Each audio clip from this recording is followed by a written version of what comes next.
بسم اللہ الرحمن الرحیم۔ السلام علیکم، آپ دیکھ رہے ہیں الف نیوز اور میں ہوں آپ کے ساتھ ماجد علی۔ شامل کرتے ہیں آج کی ہیڈ لائن۔ یوم پاکستان پر مسلح افواج کی شاندار پریڈ۔ روس یوکرین جنگ امریکہ اور پرانے اتحادیوں کے تعلقات میں دراڑ کا سبب بن گئی۔ روس یوکرین میں حیاتیاتی و کیمیائی ہتھیاروں کے استعمال پر غور کر رہا ہے، جو بائیڈن نے خبردار کر دیا۔ جدید ترین J-10C جنگی لڑاکا طیاروں کا فلائی پاسٹ۔ وجود کو خطرہ لاحق ہوا تو جوہری ہتھیار استعمال کریں گے، روس نے دنیا کو خبردار کر دیا۔ وزیر اعظم عمران خان سے سعودی عرب اور چین سمیت دیگر وزرائے خارجہ کی اہم ملاقات۔ مسئلہ کشمیر پر منصفانہ حل کے لیے عالمی برادری کو کردار ادا کرنا چاہیے، سعودی وزیر خارجہ۔ بھارت دنیا کا آلودہ ترین ملک قرار، پاکستان اور عالمی منظرنامے سے باخبر رہنے کے لیے الف نیوز کو سبسکرائب کر لیں اور بیل آئیکن کو کلک کرنا نہ بھولیے گا۔ ناظرین، اپنی آرا کا اظہار کمنٹ سیکشن میں لازمی کیجیے گا۔ ہیڈ لائنز آپ نے جانی، اب بڑھتے ہیں خبروں کی تفصیلات کی طرف۔ اسلام آباد کے شکر پڑیاں پریڈ گراؤنڈ میں یوم پاکستان کی مرکزی تقریب۔ صدر پاکستان ڈاکٹر عارف علوی، وزیر اعظم Imran Khan, chairman joint chief of staff general Nadeem Raza, army chief general Qamar Javed Bajwa, naval chief admiral Amjad Khan Niazi اور air vice marshal Zubair Hussain Khan یوم پاکستان کی مرکزی تقریب میں موجود تھے، جبکہ OIC وزراء خارجہ اجلاس کے شرکا کو بھی پریڈ میں مدعو کیا گیا اور OIC کے فلوٹ کو خصوصی طور پر پریڈ کا حصہ بنایا گیا۔ اس سال یوم پاکستان کی مرکزی پریڈ کا تھیم شاہ رہے پاکستان رکھا گیا، جو قومی ترانے سے لیا گیا ہے۔ تینوں مسلح افواج اور قانون نافذ کرنے والے ادارے پریڈ کا حصہ ہیں۔ آرمڈ کور، آرٹلری، ایئر ڈیفنس اور رینجرز کے دستے بھی پریڈ کا حصہ بنے، جبکہ جدید ترین J-10C جنگی لڑاکا طیاروں کا فلائی پاسٹ اور ایویشن فلائی پاسٹ بھی ہوا، جبکہ دشمن پر ہیبت طاری کرنے والے سامان حرب سے لیس مسلح افواج پریڈ میں شامل ہیں۔ میزائل، UAV ناقابل تسخیر دفاع کی علامت کے طور پر پریڈ میں شامل کیے گئے۔ چاروں صوبوں آزاد کشمیر اور گلگت بلتستان کے ثقافتی فلوٹس نے بھی تقریب کو چار چاند لگائے۔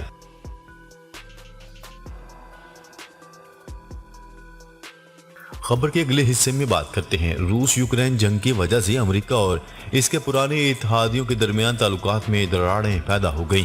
تعلقات میں یہ دراڑیں عین اس وقت پیدا ہوئیں جب امریکی صدر زیادہ سے زیادہ ممالک کو روس کی جانب سے یوکرین میں شروع کی جانے والی جنگ کے خلاف متحد و یکجا کرنے کی کوشش کر رہے ہیں۔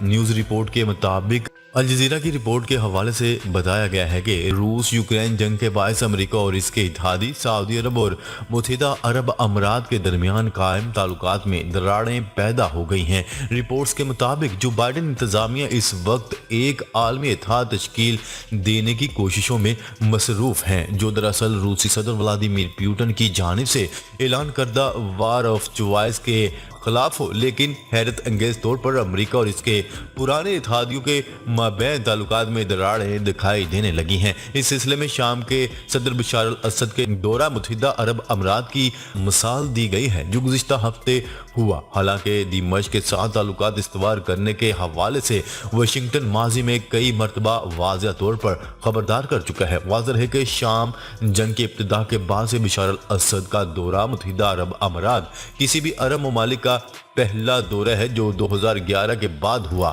یہاں یہ بات قابل ذکر ہے کہ شام کے صدر بشار الاسد نے واضح طور پر یوکرین پہ روسی حملے کی مکمل حمایت کی ہے۔ انہوں نے اپنی اعلان کردہ حمایت کا اعادہ بھی گزشتہ دنوں کیا ہے، جبکہ امریکہ کے موقر اخبار وال اسٹریٹ جرنل نے بھی گزشتہ ہفتے اپنی ایک رپورٹ میں لکھا تھا کہ بیجنگ کے ساتھ تیل کے لین دین کے لیے سعودی عرب یوان کے حق میں امریکی ڈالر سے جان چھڑانے کی خاطر چین کے ساتھ بات چیت کر رہا ہے۔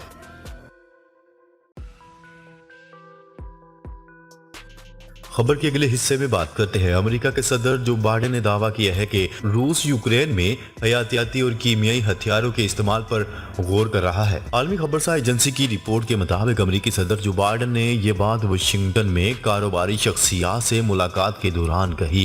انہوں نے واضح طور پر کہا ہے کہ ایسی صورت میں مغرب کی جانب سے شدید رد عمل کا سامنا کرنا پڑ سکتا ہے۔ خبرسا ادارے کی رپورٹ کے مطابق صدر جو بائیڈن نے روسی صدر کی جانب سے عائد کردہ الزامات کے حوالے سے کہا ہے کہ امریکہ کے یورپ میں حیاتیاتی و کیمیائی ہتھیاروں کو رکھنے میں رتی برابر بھی سچائی نہیں ہے۔ انہوں نے کاروباری شخصیات سے بات چیت کرتے ہوئے کہا ہے کہ صدر پیوٹن کو معلوم ہے کہ نیٹو رکن ممالک کا متحد فرنٹ ہونے کی وجہ سے اس کے سنگین نتائج ہوں گے، لیکن صدر نے یہ نہیں بتایا کہ رد عمل کس قسم کا ہو سکتا ہے۔ روس کی جانب سے رواں ماہ میں کہا گیا تھا کہ یوکرین امریکی حمایت یافتہ کیمیائی ہتھیار چھپانے کی کوشش کر رہا ہے، جس کی امریکہ سمیت مغربی ممالک نے تردید کر دی تھی۔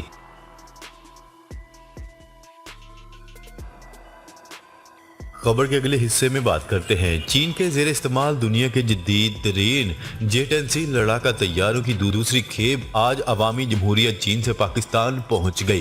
جیٹ-10C طیاروں کی پہلی کھیپ پاکستان پہنچ چکی ہے، جبکہ آج دوسری کھیپ بھی وطن عزیز پہنچ گئی ہے، جس کے بعد پاک فضائیہ کے پاس اس جنگی طیاروں کی کل تعداد 12 ہو چکی ہے۔ 23 مارچ کی فوجی پریڈ میں ان جدید ترین لڑاکا طیاروں نے فلائی پاسٹ میں حصہ لیا۔ ان لڑاکا طیاروں پر پاکستانی پائلٹس نے تربیت بھی حاصل کر رکھی ہے۔ جیٹ-10C جدید ترین آلات سے لیس ہے۔ چین کا یہ طیارہ دنیا کے جدید ترین لڑاکا طیاروں سے بہتر ہے۔ اس طیاروں کی پاکستان ایئر فورس کے بیڑوں میں شمولیت سے پاکستانی فضائیہ کی قوت میں زبردست اضافہ ہوا ہے۔ جیٹ-10C لڑاکا طیارے فرانس سے حاصل کردہ بھارتی رافیل جنگی لڑاکا طیاروں کا احسن طریقے سے مقابلہ کر سکتے ہیں۔ جیٹ-10C medium weight fighter combat aircraft ہے اور سنگل انجن طیارہ ہے۔ یہ چین کی ایئر فورس میں ریڑھ کی ہڈی کی حیثیت رکھتے ہیں۔ اب چین کے بعد پاکستان وہ دوسرا اور واحد ملک ہوگا جو جیٹ-10C لڑاکا طیاروں کو استعمال کرے گا۔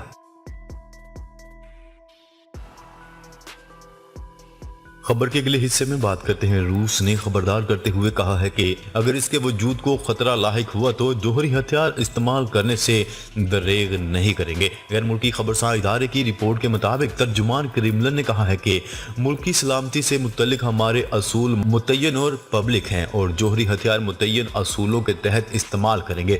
دوسری جانب امریکی وزیر دفاع پینٹاگون کے ترجمان جان کربی نے اس حوالے سے رد عمل کا اظہار کرتے ہوئے کہا ہے کہ روس کی جانب سے جوہری ہتھیاروں کا ممکنہ استعمال تباہ کن ہو سکتا ہے۔ جان کربی نے کہا ہے کہ کسی ذمہ دار جوہری ملک کو اس طرح کا مظاہرہ نہیں کرنا چاہیے۔ خبر کے اگلے حصے میں بات کرتے ہیں وزیر اعظم عمران خان سے سعودی عرب، چین اور OIC میں شامل ممالک کے وزرائے خارجہ نے ملاقاتیں کی، جن میں دو طرفہ تعلقات اور عالمی سطح پر جاری کشیدگی اور اسلاموفوبیا کے خلاف مؤثر مہم کے اقدامات پر اتفاق کیا گیا۔ نیوز رپورٹ کے مطابق وزیر اعظم نے سعودی وزیر خارجہ سے ملاقات میں حرمین شریفین کے متولی شاہ سلمان بن عبدالعزیز آل سعود اور ولی عہد شہزادہ محمد بن سلمان کے لیے تہنیتی پیغام پہنچایا اور دونوں ممالک کے تعلقات کی خصوصی اہمیت پر زور دیا۔ وزیر اعظم عمران خان کا کہنا تھا کہ پاکستان اور سعودی عرب کے تعلقات قریبی، برادرانہ، تاریخی روابط اور مجموعی سطح پر تعاون پر مبنی ہیں۔ وزیر اعظم عمران خان نے اکتوبر 2021 میں اپنے دورہ سعودی عرب کو یاد کرتے ہوئے تازہ ترین پیش رفت کا جائزہ لیا اور مختلف شعبوں میں دو طرفہ تعلقات کو مزید گہرا کرنے کے لیے تعاون کی نئی راہیں تلاش کرنے کی اہمیت پر زور دیا۔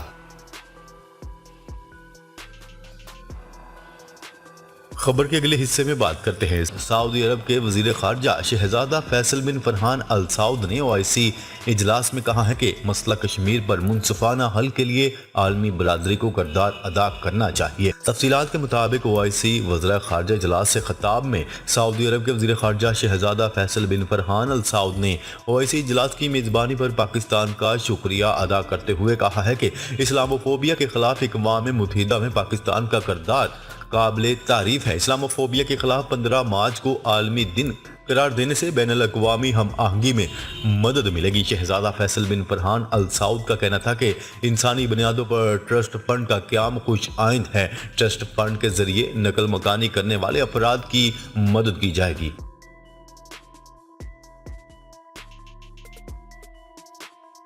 خبر کے اگلے اور آخری حصے میں بات کرتے ہیں فضائی آلودگی کے لحاظ سے بھارت دنیا کا آلودہ ترین ملک قرار دے دیا گیا۔